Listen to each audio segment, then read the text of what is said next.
Assalamualaikum Sobat Football United. Ada kabar terkait dengan striker-striker yang sempat atau pernah diincar oleh Manchester United. Dan kenapa akhirnya Erik ten Hag ataupun Manchester United ini mendaratkan pilihannya, menjatuhkan pilihannya, opsinya kepada seorang Rasmus Højlund. Gua ambil dari The Telegraph. Di situ disebutkan ya kalau Manchester United ini sudah lama memantau Rasmus Højlund, bahkan ketika dia masih bermain di Copenhagen ya. Tetapi ya Manchester United baru lebih intens lagi dalam memperhatikan Rasmus Højlund setelah dia pindah ke Atalanta. Manchester United dikabarkan juga dari The Telegraph ini sempat mengincar Randal Kolo Muani, dan ya sudah sempat gua bahas juga kabar tersebut. Tapi ada sedikit keraguan apakah pemain tersebut bisa beradaptasi dengan sepak bola di Inggris ketika dimainkan sebagai striker ya.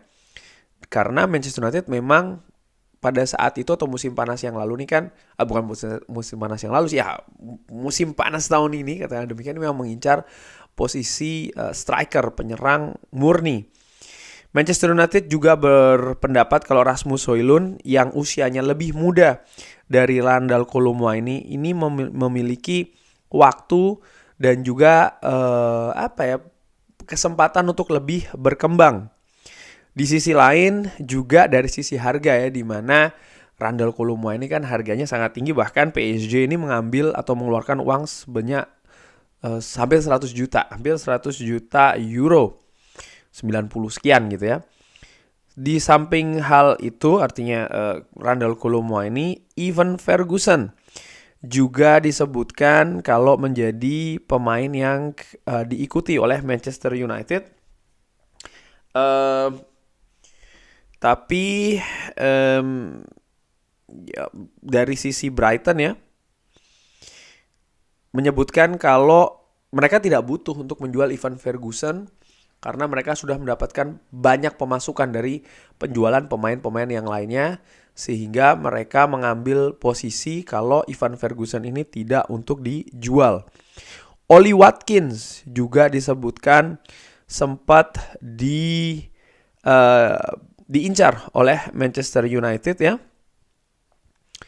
Tapi Manchester United tidak pernah, dalam pergerakannya itu tidak pernah terlalu jauh dalam usahanya untuk mendatangkan Oli Watkins. Mungkin hanya sekedar informasi-informasi yang ringan amatiran, kurang lebih demikian yang dicari oleh Manchester United terkait dengan Oli Watkins. Nah, sebelumnya kalau gue kombinasikan nih dengan kabar dari The Telegraph di bulan Agustus yang lalu, disebutkan kalau Erik ten Hag ini mencari pemain ya ataupun striker yang usianya muda karena ingin dikembangkan atau ditumbuhkan selagi berada di Manchester United. Walaupun pada saat itu juga Harry Kane ini menjadi salah satu buruan utama sebenarnya, karena dinilai bisa memberikan pengaruh yang sangat signifikan khususnya untuk lini depan Manchester United. Tapi akhirnya Manchester United memilih untuk mendatangkan Rasmus Højlund. Nah, ini menarik ya, bagaimana tadi itu berita dari The Telegraph yang gue artikan. Mohon maaf kalau ada kekurangan by the way. Kalau ada nama-nama seperti Randal Kolo Muani, ada Evan Ferguson juga, ada Oli Watkins, dan tentu saja Harry Kane sebelum akhirnya menjatuhkan ke Rasmus Højlund. Gua dari awal ketika disebutkan ada nama lain juga kan, pernah kalau Sobat Football United ingat Victor Osimhen ya kan. Gua sih inginnya yaitu adalah seorang Harry Kane. Kenapa? Tadi disebutkan, dan memang itu alasan utamanya adalah bisa memberikan efek atau impact yang langsung. Hanya saja gue juga berpendapat ya ada baiknya Manchester United mendatangkan pemain yang muda. Jadi Harry Kane ada dan pemain muda ini disiapkan juga untuk dikembangkan. Ternyata Erik ten Hag atau staf kepelatihan Manchester United beserta dengan manajemen memilih oke, langsung datangkan saja striker yang muda untuk dibentuk. Ada pilihan lain ya kan, seperti Randal Kolo Muani, Oli Watkins juga, dan juga Ivan Ferguson. Tapi tetap akhirnya dijatuhkan pilihan itu kepada Rasmus Højlund. Ivan Ferguson nama yang menarik juga menurut gue ya, juga striker yang muda, bahkan sudah punya pengalaman di Liga Inggris. Ini mengingatkan situasi dengan Wayne Rooney ketika pada saat itu diambil oleh Sir Alex Ferguson dari Everton, juga dalam usia yang sangat muda dibentuk di Manchester United, bahkan menjadi legenda saat ini di Manchester United. Namun dengan situasi dengan Brighton, di mana Brighton sudah mendapatkan pemasukan yang cukup banyak, menjual pemain-pemain lainnya, ya Manchester United kalau ingin mendatangkan Ivan Ferguson pastinya harganya akan melonjak tajam. Kenapa? Karena Ivan Ferguson pemain andalan ya, proyeksi jangka panjang di Brighton, dan situasinya Brighton tidak butuh untuk menjual pemain lagi. Jadi kalau ada klub yang ingin mendatangkan Ivan Ferguson, bisa dibayangkan ya dengan situasi tersebut, maka harus membayar dengan angka sangat tinggi sekali. Dan ini bisa jadi bukan hal yang bagus. Mendatangkan pemain muda ya dengan harga yang terlampau tinggi ini sangat riskan, bahkan sangat sangat fragile menurut gue. Resikonya sangat besar. Kendati pun ya dari sisi pemain sendiri juga bisa jadi akan berkembang secara luar biasa di Manchester United. Tapi tidak diambil pilihan tersebut, dan Rasmus Højlund disebutkan kenapa akhirnya didatangkan, bahkan karena ya sudah diikuti dari lama. Artinya informasi terkait dengan pemain ini sudah didapatkan dengan banyak, dan menurut gue penting ya, bukan hanya tentang kemampuan teknis ya kan dan lain-lain, tapi justru hal-hal yang non teknis juga nih, ketika dia mendapatkan tekanan, apa yang dilakukan, agennya kecenderungannya seperti apa. Dia bahkan sudah mengganti agen kan, Rasmus Højlund.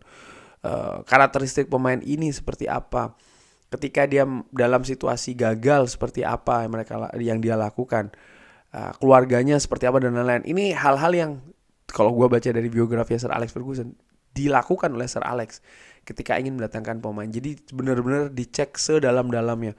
Bukan hanya dilihat kemampuan teknis, apalagi zaman sekarang ya sudah ada YouTube kan, ini sering banget nih fans menjudge pemain untuk didatangkan dan lain hanya berdasarkan cuplikan-cuplikan ataupun juga hanya angka-angka saja. Ternyata Manchester United atau klub dalam melakukan keputusan itu tidak demikian, bahkan lebih komprehensif lagi. Dan ini yang dilakukan juga dengan Rasmus Højlund. Hanya saja ya harga dari Rasmus Højlund ya, bahkan pemain yang seperti ini saja harganya sangat tinggi sekali menurut gue. Ini ya besar kemungkinan kenapa demikian ya, karena Manchester United yang berburu. Dari situ Randal Kolo Muani juga mahal yang tadi juga disebutkan, tapi Rasmus Højlund dipilih karena usianya masih lebih muda daripada Randal Kolo Muani sehingga bisa lebih berkembang lagi. Nah, saat ini nih situasi di lini depan Manchester United ada Rasmus Højlund. Perlukah Manchester United mungkin di Januari kayaknya nggak mungkin ya, tapi musim panas tahun depan mendatangkan striker lagi? Menurut gue secara ringan amatiran, iya sih, gue tetap menilai itu butuh. Tapi pemain yang juga bisa membantu perkembangan dari Rasmus Højlund, karena ternyata tadi disebutkan kalau memang Manchester United ini mendatangkan Rasmus Højlund selain untuk diandalkan tapi juga untuk dikembangkan. Ketika Manchester United salah mendatangkan pemain di musim panas ya, akibatnya jadi predator bagi seorang Rasmus Højlund yang investasinya by the way sangat tinggi juga loh ya. Pengharapan juga sangat besar. Dan ini bisa jadi mati layu sebelum berkembang juga kalau salah mendatangkan pemain. Nama-nama yang tadi disebutkan seperti Harry Kane, Randal Kolo Muani, Oli Watkins, bahkan Ivan Ferguson, menurut gua nih secara ringan amatiran ya sudah ditutup. Gua melihat demikian. Ivan Ferguson ya gua tahu pemain bagus, tapi kalau ada dua pemain seperti ini ya, di mana pemain yang satu juga proyeksinya adalah sebagai pemain utama, ingin dikembangkan, pun juga seorang Ivan Ferguson ketika katakanlah didatangkan harganya pasti akan sangat tinggi, menjulang, dan masa iya hanya dijadikan pemain bayangan dari seorang Rasmus Højlund. Ini kan menurut gue pilihan yang hampir tidak mungkin gitu loh. Walaupun sekali lagi ya gue melihat Ivan Ferguson ini pemain yang luar biasa talenta, tapi dengan pilihan yang sudah dijatuhkan ke Rasmus Højlund dengan harga yang tinggi pula ya kan, dengan proses yang ternyata detail ini, maka menurut gua ya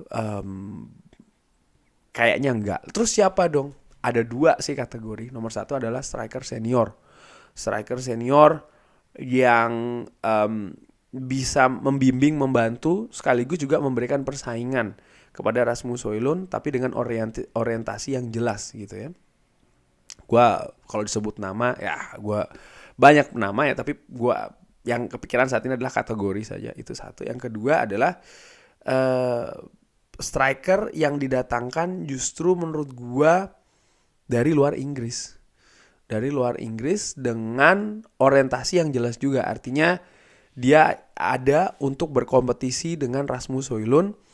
Kenapa dari luar Inggris? Karena harapannya harganya tidak tinggi, sehingga ketika dia dijadikan pilihan kedua setelah Rasmus Højlund tidak terlalu masalah bagi banyak pihak gitu loh secara dengan amatiran.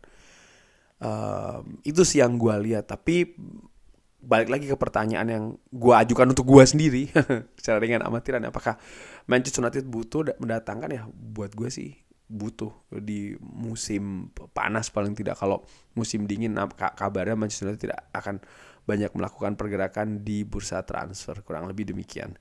Tapi sekali lagi gue masih belum bisa menyebut nama, baru kategori saja yang dua itu tadi gue sebutkan. Tapi bagaimana menurut Sobat Football United nih saat ini? Perlu nggak kira-kira mendatangkan striker di musim panas? Siapa kalau bisa menyebut nama? Kalau bisa menyebut kategori, bisa seperti yang gue lakukan. Drop di kolom komen. Terima kasih sudah menyaksikan. Jangan lupa like, subscribe. Wassalamualaikum warahmatullahi wabarakatuh.